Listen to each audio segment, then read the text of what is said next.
वो दुष्ट नारी, मैं उसका अंत कर दूंगा, अंत। ये क्या कह रहे हैं आप देव सेनापति निशुंभ? अब तो अपने भ्रम से बाहर आइए।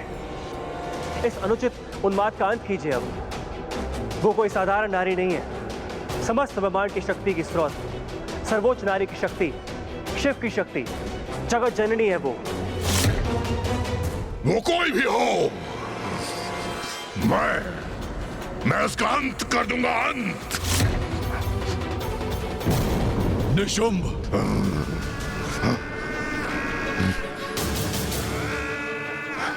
जी भैया।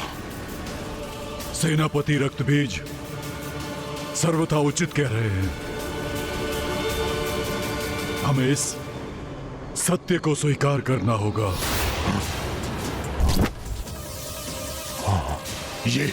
ये क्या कह रहे हैं भ्राताशुंभ? हम असुर पराजय स्वीकार कर लें? यही उचित होगा। इसी में हम सभी असुरों की भलाई निहित है।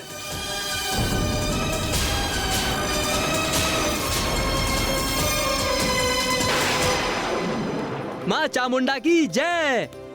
मां चामुंडा की जय! मां चामुंडा की जय!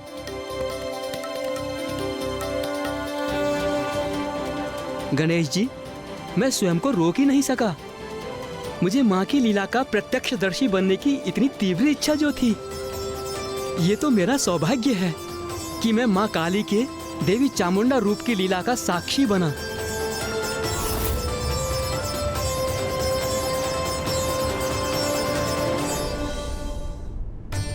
आपकी लीला तो दिव्य और अपरंपार है माँ। आपकी लीला ने ही हमें एक चमत्कारी युद्ध का प्रत्यक्षदर्शी बनाया और आपकी ही लीला के कारण माँ चामुंडा का नाम भी जगत के समक्ष आया। चंड और मुंड का वध करने के कारण आज से आप देवी चामुंडेश्वरी और मुंडेश्वरी नाम से भी संसार में पूजी जाएंगी। आपके मंदिर की स्थापना होगी, जहाँ आपके दर्शन मात्र से आपके भक्तों में शत्रुओं पर विजय प्राप्त करने की शक्ति प्राप्त होगी। प्रणाम माता। मैं अचंभित हूँ कि एक नारी से भयभीत होकर हम पराजय स्वीकार कर लें। ये आप सुझाव दे रहे हैं भ्राताशुंभ? इसमें अचंभित होने को क्या है भ्राता निशुंभ? धूम्रलोचन, रुरु, महेश पौंड्रक ही नहीं किंतु अपराजय महायोद्धा चंडमुंड के साथ हमारी असुर सेना के एक बड़े भाग का अंत हो चुका है और इन सभी का वध किया है उस नारी देवी कौशिकी ने। ये क्या हो गया है भ्राताशुंभ को? क्या वो भी अपना साहस खो बैठे?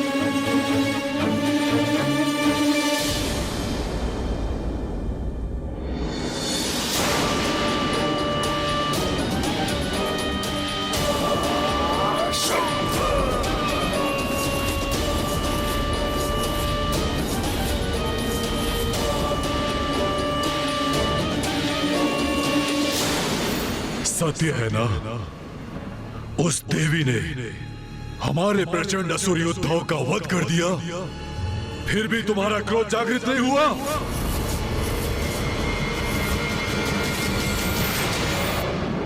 सत्य तुम्हें व्याकुल नहीं करता? तुम्हारे हृदय का रक्त क्रोध से नहीं उबलता?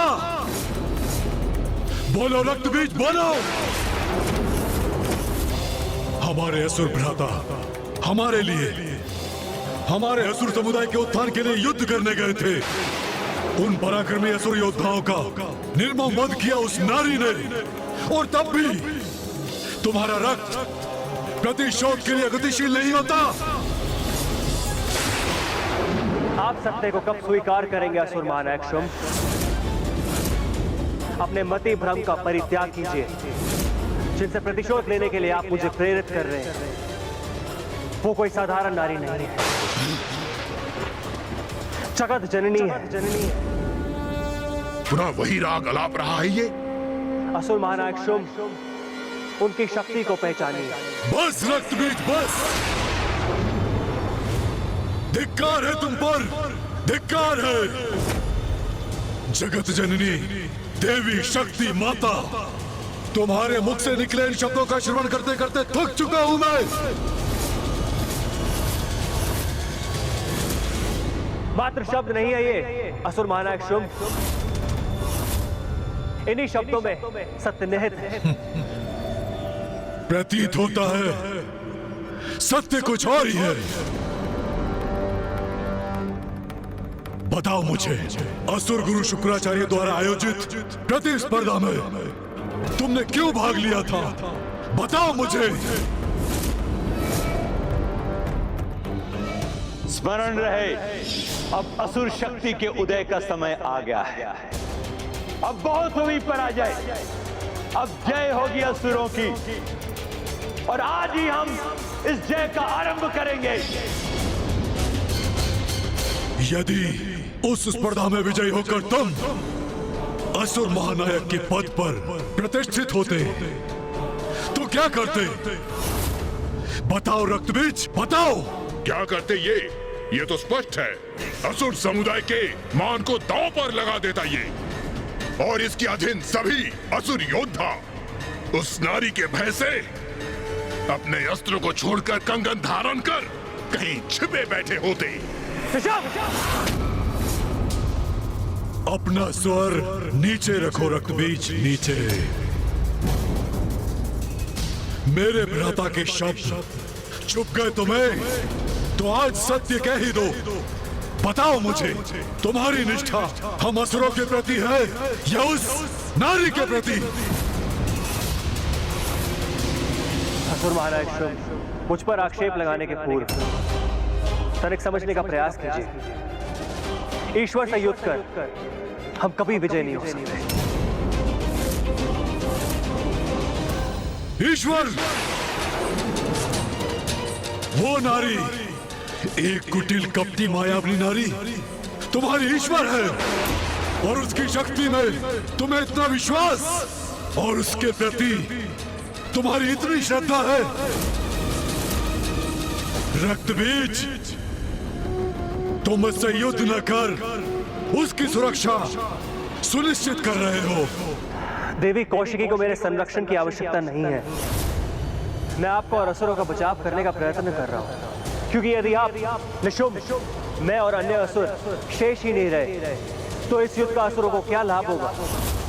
अपनी जान गंवाकर भी हमें क्या प्राप्त होगा? बस बस रक्तबीज, बस।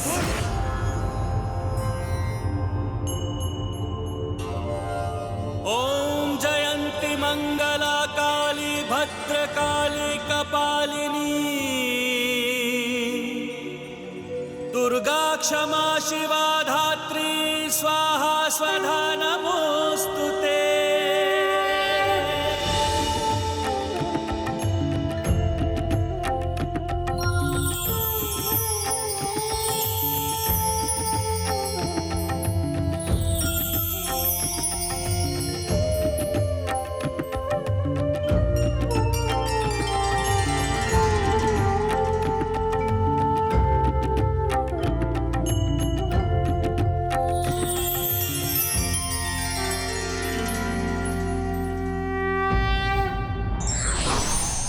सच्चे हितैषी ही सत्य से अवगत कराते हैं, किंतु ये व्यक्ति पर निर्भर करता है वो इसे कितना महत्व देता है।